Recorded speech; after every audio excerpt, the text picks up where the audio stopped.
सुदर्शन भगत ने एक बात मांगी थी, परमात्मा आपने सब कुछ दे दिया, नाम दे दिया, ऐसा ज्ञान दे दिया, पर दुर्भाग्य रहा मेरे माता पिता का, उन्होंने आपका ज्ञान सुना नहीं, ना आपकी बात मानी, ना नाम लिया दाता। और माता पिता का कर्ज मेरे से उतरेगा कैसे दाता, एक दया करियो, उनको किसी जन्म में शरण में लेकर पार करना दाता। तो परमात्मा ने सोचा था कि ये मूर्ख भी मरेगा माँ बाप के मुंह में, तो परमात्मा ने कहा था या चिंता छोड़, टेंशन छोड़ दे तू, उन्हें मैं पार करूंगा।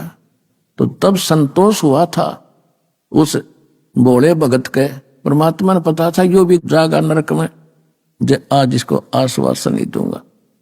सुदर्शन जी को यह पता था कि परमात्मा ने जो कह दिया वो फाइनल है, तब वो निश्चिंत होकर सतलोक गया था। न भी रह जाता ये नीरो नीमा वही आत्माएं थी।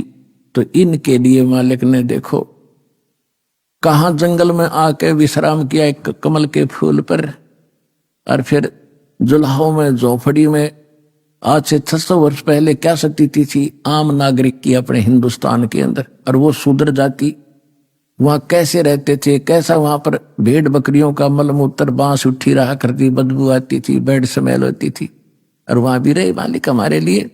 और हम इतनी भांग पिए पड़े हैं काल के जूठे चोचलों की, हम भगवान को पहचान नहीं पा रहे हैं। तो अब आपकी पहले भांग उतारी जाएगी ये एंटीबायोटिक सत्संग सुना के, और फिर आप भगवान पहचानोगे। परमात्मा कहते मात पिता मेरे कुछ नाही, ना मेरे गरदासी, और मैं जुल्हे का सुत आण कहाया, और यो जगत करे मेरी आसी।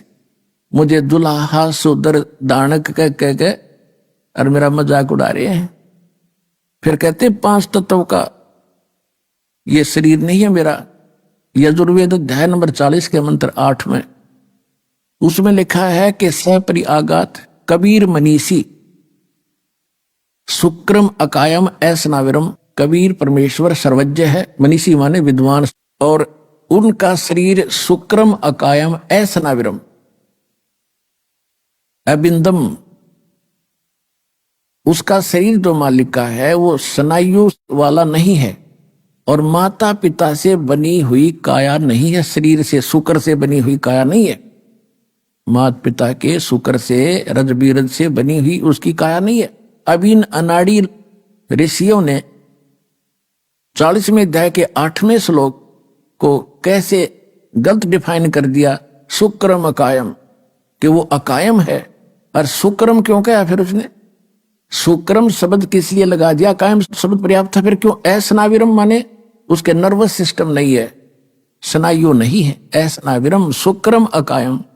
शुक्र से बनी हुई काया नहीं है और उसमें नाड़ी तंत्र नहीं है, वो स्वयंभू है, प्रिभू है, सबसे पहला परमात्मा है। सपरि आगात सबसे पहला देहधारी वही है, सपरि आगात यानी सबसे पहला देहधारी वही परमात्मा है। और उसका शरीर कैसा है, वो शुक्रम अकायम ऐसनाविरम, वो माता पिता के शुक्र से बना हुआ उसका शरीर नहीं है, नाड़ी तंत्र उसके अंदर नहीं, लेकिन है साकार, वो स्वयंभू है, उसका कोई जनक नहीं है।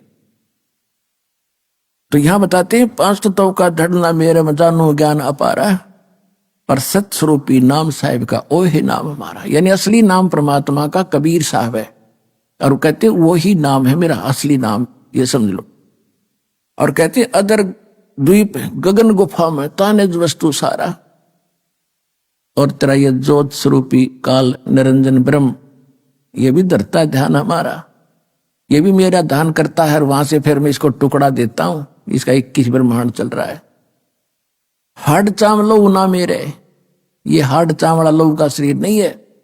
कोई जाने सतनाम उपासी, यानी मेरे इस सतिथि को उस समय जानेंगे जब सतनाम का प्रचार सब जगह हो जाएगा, सब प्रमाणों से प्रमाणित किया जाएगा। और तारण तरण अभय पद दाता, मैं हूं कबीर अविनाशी, कि मैं हूं तारण तरण अभय पद देने वाला, सतलोक ले जाने वाला, मैं कबीर अविनाशी हूं, वास्तव में मैं परमात्मा हूं। अब परमात्मा के कलयुग के अंदर प्राकट्य के विषय में जानकारी देंगे। पहले थोड़ी भूमिका बनाते हैं कि नीरू और नीमा, जिनको परमात्मा लहर तारा तालाब काशी नगर यानी बनारस में मिले थे तालाब में, वो कौन थे ये आपको पहले बता भी दिया। ये द्वापर युग के अंदर भगत सुदर्शन जी के माता पिता थे। इन्होंने उस समय परमात्मा के ज्ञान को स्वीकार नहीं किया था, ना नाम लिया था। सुदर्शन जी की प्रार्थना स्वीकार करके भगवान ने कहा था बेटा तू जा। और मालिक भी कहते हैं सोशल छिद्र मैं करूं अपने जन के काज, जो जन मेरी शरण है ताका हूं मैं दास, और गेल के लाग्या फिरूं जब तक धरती आकाश। और कहते भक्ति बीज होए जो हंसा तारों तास के को तरवंसा।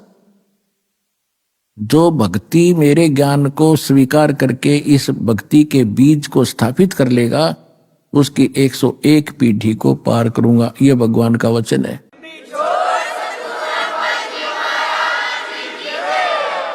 जो जन मेरी शरण है ताका हूं मैं दास, गेल गेल लाग्या फिरूं जब तक धरती आकाश। आपके लिए भगवान कहां से पीछे पड़ा हुआ, पर आप बच्चे हो, आप आगे आगे हो, पिताजी पीछे पीछे घूम रहा है, आप भाग भाग कर दौड़ के और गिर जाते हो गड्ढे में, काल के गड्ढे में, 84 लाख योनियों में फिर पड़ जाते हो। फिर इंतजार करता है दयालु कि कब इनको मनुष्य जन्म मिले, कब इनको फिर सद्बुद्धि दूं, ये पहचानने मेरे को। तो पुण्यात्माओं अब वो समय आया है जो परमात्मा ने पूर्व निर्धारित किया था। अब इसके लिए हमने ज्ञान सुनना अनिवार्य है, क्योंकि ज्ञान के बिना हम परमात्मा से जुड़े नहीं रह सकते। क्योंकि कबीर साहब कहते हैं कि ज्ञान संपूर्ण हुआ नहीं, हृदय नहीं छिदाए, और देखा देखी भक्ति का यो रंग नहीं ठहरा। अब जैसे किसी ने सुन लिया कि हमें ये लाभ दे दिया, आश्रम में गए थे, हमें ये सुख हो गया, दूसरे भी देखा देखी आगे, उनको भी सुख हो गया, 1 हो गया, 2 हो गए, 3 हो गए, और चौथा ना होया छोड़ गए, फिर जाएंगे उधर मत्था टेकन जहां पहले धक्के खाया करते, तो फिर भगवान हाथ उठा लेगा। तो इसलिए ज्ञान होना अनिवार्य है। ज्ञान होने के बाद आप यहां से नहीं जा सकते। लाभ हो रहा है या ना हो रहा है ये भगवान ने देखना है, क्योंकि आप जो चीज मांग रहे हो वस्तु, वो आपको हानि कर रही हो आने वाले समय में, तो भगवान नहीं देगा आपको। तो कहने का भाव यह है कि सबसे पहले आपको ज्ञान से परिचित कराया जाएगा,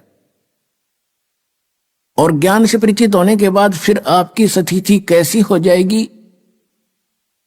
बंदी छोड़ दयाल जी तुम तक हमारी दौड़े, जैसे काग जहाज का फिर सूजत और न ठोरे।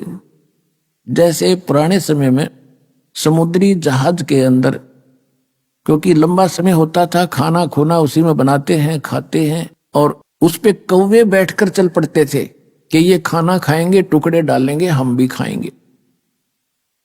वो खा रहे होते हैं तो उनके बैठकर चल पड़ते हैं। तो रात भी ऊपर से उतर जाती है, कौवा ऊपर बैठा होता है। तो जहाज के जो चालक होते थे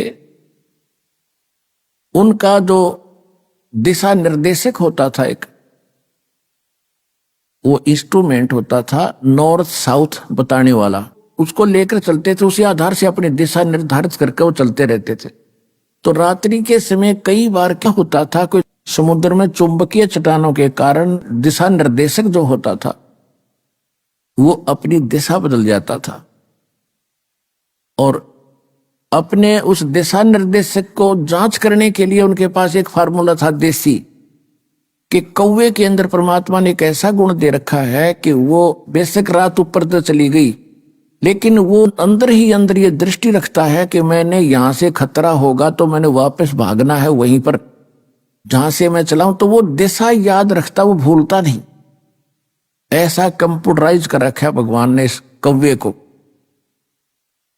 तो वो अपने उस इंस्ट्रूमेंट का जांच करने के लिए चालक क्या करते थे, उस कौवे के डले मारते थे, उसको विवश कर देते थे जहाज से उड़ने के लिए, और वो चलता था उड़ के फिर सीधा अपने उस जहां से वो चला था उसी दिशा में सीधा चलता है। जहाज वालों का तो इतना ही काम था, किसी ये देख लियो कौन सी दिशा में जा रहा है, तो वो पूर्व दिशा से चले थे तो पूर्व दिशा को चलेगा, तो वो सीधा कर लेते अपने जहाज को कि हम अब ठीक चल रहे। और जब कौवा 100-200 फुट 400 फुट उड़ता है, उसको कहीं और ठिकाना दिखाई नहीं देता उस जहाज के अतिरिक्त। अगर जहाज के अतिरिक्त वो कहीं बैठता है तो डूब कर मरे उस पानी में, जल में। इसलिए वापस आकर उसको जहाज पर ही शरण लेनी पड़ती है, उसको कहीं ठिकाना और दिखाई नहीं देता। तो इसी प्रकार जब आपको कंप्लीट ज्ञान हो जाएगा इस कबीर भगवान का, आपकी स्थिति ऐसी हो जाएगी कि सतलोक आश्रम के अतिरिक्त इस पृथ्वी पर कितना बचाव का स्थान नहीं है, इस काल के बहुजल में डूबन का ही है। तो इसलिए आप जी को इतना विद्वान बनाया जा रहा है कि आपकी स्थिति फिर ऐसी हो जाए, बंदी छोड़ दयाल जी तुम तक हमारी दौड़े, जैसे कागज जहाज का अब सूजत और न ठोरे। तो आज परमात्मा आपके लिए कितना कष्ट उठा रहे हैं, कैसे आते हैं, और आप इतने अनजान हो गए, इतने गाफिल हो गए कि आप भगवान को नहीं पहचान पा रहे। और थोड़ा सा सुख है, कोई उच्च पोस्ट प्राप्त होगी है, ने सोचा प्लातून पा के गया। अब इन जो अधिकारी हैं छोटे या बड़े, इन साहब कह देते फूल जा, और जय इन भगत जी कह देते शर हो जा। इतना अभिमान हो गया इन लोगों में। और हमने ये दुख दिखाई देता है कि ये भी भगवान के बच्चे हैं, क्योंकि काल को तो पता था कि शिक्षित करेंगे तो इनमें बुराई घनी आवेगी, अहंकार भर जाएगा, और अहंकार भगवान के निकट आने नहीं देता। तो परमात्मा को मालूम था कि ये बिगड़ेंगे तो इन्हें सेट भी कर लूंगा, एक बार ज्ञान समझ में आ जाओ, ये समझण जोगे हो जा, फिर इन्हें श्याम दाम दंड भेद सेती सीधे मार्ग लाऊंगा। और सभी उसी के बच्चे, जैसे अब्राहिम सुल्तान अदम एक राजा था और कितना अहंकारी था, कितने ठाठ थे। उस परमेश्वर ने अपनी वह प्यारी आत्मा नरक में जाती दिखे थी, उसको वहां उस नरक से निकालने के लिए हम तो माया मांगे, अगर घने ठाठ हो जा, कोठी हो, मैं बड़ा अफसर बन जा। और परमात्मा ने वो बड़े अफसर से छोटा अफसर बनाया, एक दास बनाया इस नरक से निकालने के लिए। तो ये परमात्मा का ऑपरेशन जो है वो इस संसार से विपरीत है, और हमने संसार के ही महिमा को, शोभा को, इसी को ग्रहण कर रखा है कि ये बनी रहे बस, और तो देखी जा। आपकी और हमारी बुद्धि तो जीव की है। तो अब परमात्मा ने सभी को ठीक करना है, और ठीक हुए बिना, ये सिद्ध हुए बिना ये भक्ति नहीं कर सकते। इनकी अकल ठिकाने लानी दाता न तो कोई प्रधानमंत्री बना फिर है, और जो कितनी उच्च पोस्ट प्राप्त उसको, वो उसके बच्चे हैं। और ये वो बच्चे जो अब्राहिम सुल्तान अदम जैसे थे, अच्छी किस्मत, पिछले जन्म के बड़े पुण्यकर्मी हैं भगवान के, कभी इन्होंने भक्ति ठीक कर रखी है, आज ये अपना जीवन नाश करके गधा बनकर खड़े हो जाएंगे। तो वो परमात्मा चाहता है कि कति निर्धन से लेकर अमीर तक, और छोटे से लेकर बड़े कितने अधिकारी कर्मचारी हैं, सबको भगवान का ज्ञान कराना है, इनका जीवन नाश होने से बचाना है। तो इसके लिए पुण्यात्माओं दास के साथ आपने थोड़ा सा संघर्ष करना पड़ेगा। हम किसी का बुरा नहीं करेंगे, हम भले के लिए करेंगे, सबके उद्धार के लिए करेंगे। जैसे बच्चा इंजेक्शन नहीं लगवाता है तो पकड़ के माता पिता जबरदस्ती लगवाते हैं, रोलेगा थोड़ी देर और क्या होगा, फिर जीवन तक बचेगा उसका। तो जो भी ये थोड़े दिन बकवास करेंगे कर लेंगे, पर इन्हें सिद्ध कराएंगे। भक्ति करो और प्रचार करो मालिक का, उन तक पहुंचा दो मालिक के ज्ञान को, उनकी आंखें खुल जाएंगी।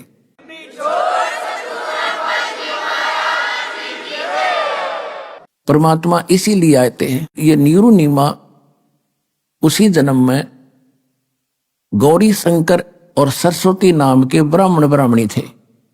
इनका दोनों का संयोग फिर पति पत्नी का ही था। गौरी शंकर पुरुष का नाम था, ये बहुत अच्छा नेक व्यक्ति था, अच्छा ब्राह्मण था, किसी को गुमराह नहीं करता था, ना ये श्राद्ध श्रूद के चक्कर में ये नहीं पड़ता था, केवल शिव भगवान की कथा करके जनता को ज्ञान समझाता था, भगवान की महिमा बताता था जैसा इसको पता था। और उससे जो भी दक्षिणा आती थी उससे अपना निर्वाह करता था, और फिर भी कोई पैसा बच जाता था तो भंडारा करता था, धर्म में लगाता था। ऐसा नेक ब्राह्मण था, और इसकी महिमा घनी होगी थी। बाकी तो रोजी रोटी वाले ब्राह्मण थे, तेरे ये करड़ाई आ गई है, तेरे ऊपर ये संकट है, इतने पैसे धर दे, इतने दान कर दे, फलाना कर दे, ये अटपट करणीय थे। तो उनकी महिमा कम होती जा रही थी और गौरी शंकर की यजमानों की संख्या बढ़ती जा रही थी। और पहले ये हमारे ब्राह्मण लोग शिक्षा इसीलिए ग्रहण करते थे कि हम ज्यादा इनकम कर सकेंगे। को काशी विद्यापीठ पर कहा जाता था, तो उस क्षेत्र में उसी से सब अपनी क्रियाएं कराते थे, उसके खूब धन इकट्ठा होता था। जैसे आज शिक्षा का क्या उद्देश्य है, चाहे कोई डॉक्टर बनता हो, चाहे कोई इंजीनियर बनता है, और कोई किसी प्रकार की भी जो करता है, चाहे कोई वकालत करता है, तो वो यूं सोचा घनी माया कमाऊंगा, और कौन से ट्रेनिंग में कौन सी कोर्स करने से घनी माया मिलेगी। अब इतना उद्देश्य, बेशक चाहे कोई मानो चाहे मत मानो, इतना ही उद्देश्य लेकर पढ़ रहे हैं। फिर क्या है कि इसी प्रकार पहले ये ब्राह्मण लोग पढ़ा करते थे, अपने बच्चों को पढ़ा करते थे कि काशी विद्यापीठ पढ़ कर आ गया तो घनी कमाई करा करेगा, ठाठ हो जाएंगे। तो इसी कारण से उन ब्राह्मणों को ईर्षा होगी उस गौरी शंकर से। उधर से उस मुसलमान धर्म के जो राजा लोग थे वो दिल्ली के शासक रहे लगातार कंटिन्यू। तो मुसलमानों को पता चला, काजी और मुल्लाओं को, कि हिंदू धर्म का सबसे ज्यादा प्रचार ये गौरी शंकर कर रहा है। और उनको ये भी मालूम हुआ कि जो अन्य धर्म गुरु हैं वो सारे इसके विरोधी हैं। उसका फायदा उठाकर उन्होंने गौरी शंकर सरस्वती को जबरदस्ती मुसलमान बना दिया। उनके घर में अपना जूठा पानी छिड़क दिया, उनके मुंह में डाल दिया, और सब देखने वाले देख रहे थे। उन ब्राह्मणों को पता चला जो इससे ईर्ष्या रखते थे, उन्होंने सब जगह पंचायत करके कह दिया कि गौरी शंकर मुसलमान हो गया, इसको धर्म से जाति से निकाल दिया, इसको गंगा में स्नान करना बंद, इससे कोई भाईचारा बंद, और इसके नाते रिश्ते बंद। अब वो ऐसा ही हो गया और उसके पास कोई चारा बचा नहीं। गौरी शंकर सरस्वती के पास उन्होंने मुसलमान धर्म स्वीकार करना पड़ा। अब समस्या आ गई रोजी रोटी की। पहले तो दक्षिणा आती थी, अब उन्होंने सोचा भी सस्ते में कौन सा काम शुरू हो। उन्होंने कपड़ा बुनन का काम सबसे आसान लगा, उसमें कोई पैसा नहीं लगता। 4 लकड़ के लठ गाड़ने होते हैं डंडे खुट्टे से, और तार पूरा अपना शुरू कर दिया। एक लिया का वो छोटा सा काठ का बना होता है लोहे का, बस उससे उसका गुजारा शुरू कर दिया। फिर भी इतने नेक थे कि अपना गुजारा करते थे, बच जाता था धर्मपन पर। जैसा भी उस धर्म का ज्ञान था उसी तरह लगाने लगे। अब परमात्मा अपने पूरे वचनानुसार उनको आके संभालना ही था, और उसके साथ साथ फिर अपनी जो लीला वो करते हैं प्रत्येक युग में, वो भी करनी ही थी। इससे पहले थोड़ा ये बताना अनिवार्य हो गया कि नीरू और नीमा उनके नाम रख दिए। गौरी शंकर का नाम रख दिया नूर अली, उसको शॉर्टकट में नीरू कहा करते थे। और सरस्वती का नाम रख दिया नियामत, तो उसको कहने लगे नीमा। तो नीरू नीमा का गंगा घाट पर स्नान करना बंद कर दिया हिंदुओं ने, धर्म गुरुओं ने। तो उन्होंने सोचा कि कोई ऐसा स्थान खोजें जहां गंगा का ही जल बाहर आ रहा हो। तो एक लहर तारा नाम का एक सरोवर था, जिसमें गऊ घाटों के ऊपर से, जहां गऊ घाट बने होते थे, उनके ऊपर के वर्षा के दिनों में ओवरफ्लो होकर दरियाएं चलती हैं, तो तब झालों से उछल उछल कर जल और एक सरोवर का रूप ले लेता था, धारण कर लेता था। फिर वो सारा वर्ष बड़ा निर्मल जल रहता है, क्योंकि गंगा के जल में एक विशेषता है, वो खराब नहीं होता, बहुत स्वच्छ और निर्मल जल, उसमें कमल के फूल उगाए होते हैं। तो वो वहां स्नान करने जाने लगे, जो उनकी कुटिया से लगभग 4 किलोमीटर दूर था, 3.5-4 किलोमीटर। ये दास देख कर आया है। दास के साथ सैकड़ों भगत भी आपके भाई बहन गए थे, वहां देख कर आए थे। तो लहर तारा तालाब में वो प्रतिदिन स्नान करके आया करते थे। उसी सरोवर के ऊपर एक अष्टानंद नाम के एक ब्राह्मण थे, ऋषि, जो स्वामी रामानंद आचार्य के बड़े विद्वान पुरुष माने जाते थे, वो वेदों और गीता के, उनके शिष्य थे। तो वो भी वहां स्नान करने जाते थे प्रतिदिन दूसरे किनारे पर। नीरुनिमा दूसरे किनारे पर स्नान करते थे। और अष्टानंदी स्नान करके प्रतिदिन वहां अपने गुरुजी द्वारा प्राप्त भक्ति विधि का कुछ अभ्यास किया करते थे। ध्यान आदि लगाने की चेष्टा वहां करते थे, क्योंकि वहां सुंदर सुबह सुबह शांत वातावरण और गर्मियों का मौसम था। जून का महीना, शीतल हवा सुबह सुबह चल रही थी, बहुत अच्छा वातावरण वहां जंगल का होता है। वहां नहा के धो के अपना बछा के चद्दर और वहां बैठ के अपनी साधना प्रतिदिन किया करता था। कुछ समय के लिए फिर चला आता था, उसमें स्नान करके ऐसे साधना करता था। तो परमात्मा सतलोक से चलकर परमेश्वर आए कबीर जी, और एक शिशु रूप धारण बना करके कमल के फूल पर विराजमान हुए। जब परमात्मा सतलोक से चले शिशु रूप धारण करके सह शरीर आ रहे थे, तो अष्टानंद जी ध्यान अवस्था करने की चेष्टा कर रहे थे। कभी आंखें खोल लेते थे, कभी बंद होती थी। तो उसने क्या देखा कि आकाश से एक बहुत तेज प्रकाश का गोला सा और पूरी गति से आ रहा है। उसने जो ही उसकी तरफ देखा, उसकी चरम दृष्टि उस नूर को, उस तेज को सहन नहीं कर सकी, उसकी आंखें बंद होगी। जिस प्रकार हम सूर्य की तरफ देख लेते हैं गलती से कभी, तो हम उसको ज्यादा देर देख नहीं सकते, तुरंत आंखें बंद हो जाती। और आंखें बंद होती हैं या दूसरी तरफ करते हैं तो हमारी आंखों के सामने सूर्य का प्रकाश रहित एक आकृति दिखाई देती है। प्रकाश रहित एक आकृति हमारे आंखों में समा जाती है, और जिधर भी देखते हैं फिर वही दिखाई देती। इसी प्रकार अष्टानंद ने जब उस गोले प्रकाश के पुंज को देखा, उसकी आंखें सहन नहीं कर सकी चरम दृष्टि, तो आंखें बंद हुई। तो क्या देखा, एक बालक दिखाई दिया, प्रकाश रहित नूर बालक का, आकृति बच्चे की दिखाई दी। फिर उसने इधर उधर देखा तो वो आंखों वाला ही बच्चा दिखाई दे रहा था, और वो नूर इतनी देर में आके, इतनी सेकंड में, और उस कमल के फूल इकट्ठा होकर के परमात्मा ने अपना तेज समेट लिया। शिशु शिशु रह गए।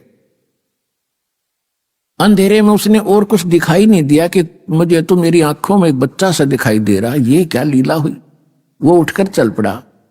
उसने जाकर के अपने पूज्य गुरुदेव स्वामी रामानंद ब्राह्मण पंडित जी से अपनी सारी घटना बताई कि महाराज ये क्या कारण है, ये कोई मेरी भक्ति की उपलब्धि है या कोई मेरी भ्रमणा है, मुझे कोई शंका हुई है। तो उन्होंने कहा कि बेटा, ऐसी जब सतिथि होती है, ऐसी जो लीला होती है, ये ऊपर से अवतार गण आते हैं और यहाँ किसी माँ के गर्भ में जन्म लेंगे, वो उनके शरीर में चले गए हैं और कुछ दिनों में जन्म लेकर वो अपनी लीला करेंगे बेटा, जैसा उनका निर्धारित होता है। अब स्वामी रामानंद जी को इतना ही ज्ञान था कि ये जिनको भगवान मानते हैं, श्री राम श्री कृष्ण आदि और जितने भी अवतार मानते हैं, ये सभी माँ से ही जन्म लेते हैं। लेकिन उनको वो ज्ञान नहीं है कि भगवान तो वो है जो माँ से कभी जन्म लेता ही नहीं। वो इतना इनकम्प्लीट नॉलेज ही था। फिर भी जैसा अपने शिष्य का समाधान उसने करना था वो समाधान कर दिया और अष्टानंद जी संतुष्ट हुए।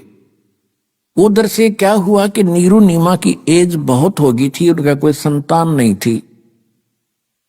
और पुण्यात्मा, हमारे समाज में एक बहुत बड़ी बीमारी ये भी है कि किसी का संतान ना हो तो उसका जीना आराम कर देते। यहां तक देखा हमने कि उससे तो नफरत करने लग जाते हैं कि इसकी सुबह सुबह शक्ल भी ना देखनी चाहिए जिसका संतान नहीं है। और जिस कारण से वो स्वयं भी महसूस कर जाते हैं कि हम चले हैं तो लोग घरों में बढ़ जाएंगे या कोई रास्ता बदल जाते हैं। लेकिन अब बने क्या? अब अध्यात्म मार्ग के अंदर हम आपको बताते हैं कि जिनका संतान नहीं है वो तो अलग बात है। आज ऐसे समाज में रहते हो जहां आपको ये ज्ञान सुनने को मिलता नहीं और सुनने को मिलता है तो एक दिन मिलता है, बाकी समय में वहां सब लोगों के ताने यानी व्यंग सहन ही करने पड़ते हैं, जिस कारण से हमारा ये ज्ञान हृदय में टिकता नहीं। फिर भी परमात्मा अपने बच्चों को वो तो रहम कर देते हैं कि चलिए ऐसे नहीं तो ऐसे मान लेगा, लेकिन जिनका उन्हें मोक्ष करना है तो वो अपने हिसाब से ही करते हैं। तो संसारिक दृष्टि से तो हम देखते हैं जिसका संतान नहीं वो सबसे दुर्भाग्यशाली व्यक्ति है, और यदि हम भगवान के अध्यात्म ज्ञान के पलड़े में तोलते हैं तो वो घना सौभाग्यशाली व्यक्ति है यदि उसको भक्ति मिल जाती है तो। और भक्ति नहीं करते हैं तो इसे तो संतान वाले और इसे बिना संतान वाले। उदाहरण के तौर पे जैसे एक हम ये भी सुनते हैं कि भाई किसी को कहते हैं जी भक्ति कर लो, राम नाम ले लो, कहते हम बुराई करते ही नहीं, हम किसी का बुरा करते ही नहीं, ना हम कोई विकार करते, हम तो वैसे ही भगत है। देखो 2 एकड़ जमीन है, 1 एकड़ तो संवार रखी है बाग है ट्रैक्टर हल से, और बिल्कुल घास रहित कर दिया, अड़ंगा काट दिया सारा, और बा दी कति समार दी, और एक में अड़ंगा भरा पड़ा है सारा, झाड़ जंखाड़ बोझड़े कांटे सब। यदि उस समारे हुए में यानी जो कहते हैं हम बुरा नहीं करते, हम तो किसी की आत्मा नहीं दुखाते, हम कोई बुराई नहीं करते, तो वो है नो सोच ले समरा हुआ खेत। और दूसरे जो बुराई करते हैं, चोरी करते हैं, डाके डालते हैं या और भी कोई बुराइयां करते हैं, शराब पीते हैं, वो है उसमें वो एकड़ जमीन जिसमें झाड़ बोझड़े उगे खड़े हैं। तो अगर उस समरे हुए खेत में भी बीज ना बीजा गया तो कोई वैल्यू नहीं उसकी, बराबर है दोनों के दोनों। तो कहने का भाव यह पुण्यात्माओं, जो ऐसी आत्माएं हैं उन्हें तो जल्दी काम बनेगा उनका, सारी बुराई पहले से दूर है। समरा समरा खेत बीज बोध उदास देगा आपको, भक्ति का कल्याण कराओ अपना आत्मा का।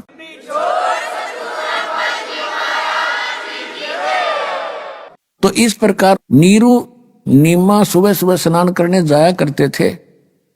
उस दिन पहले दिन ऐसी कोई रिश्तेदार आ गई दूर निकट की, जिसने नीमा के इंजेक्शन ला दिए पहले दिन।